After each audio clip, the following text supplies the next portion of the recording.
got a message.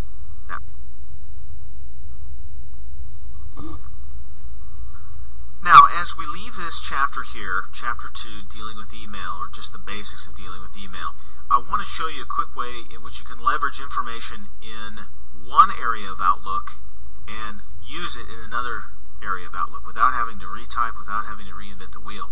Let's say that you've got a message that reminds you that you have to do something or follow up in some way. In other words, you want to create an appointment, or this will also work for a task, but in this I'm going to show you how to make an appointment. Let's say you want to make an appointment from an existing message. So this one reminds you that you should do something by the following Monday. So let's select it. Let's click and drag and drop it onto my calendar button there.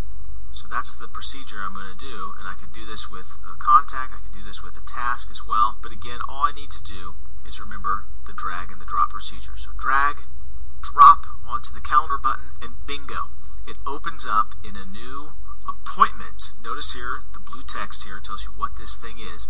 It's an appointment. The ribbon gives me some different options. Instead of a message tab, there's an appointment tab, and of course we'll come back and deal with this when we're dealing with calendars. But what's in the appointment? Well, it's the email, so I don't have to retype it. A lot of times in the email you get all the information you need when you're making a task or you're making an appointment, so bingo, it's right there. This especially comes in handy if I'm making reservations for an airline, cars, hotels, all the confirmation numbers you get, all that can be just drag and dropped into an appointment.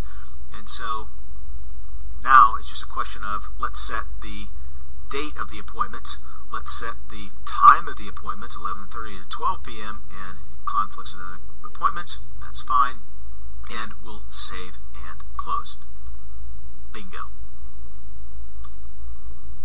Now, that's cool, no doubt about it, but you actually have that ability with Outlook 2003. What you don't have the ability to do is to leverage your to-do bar.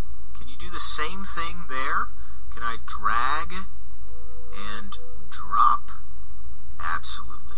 So you can use this in a number of different ways, whether you have the toolbar, or the to-do bar I should say, used or not, or whether you have all your buttons here on the navigation pane used or not. You can take an email, drag it to the left, drag it to the right, and make some other use of it.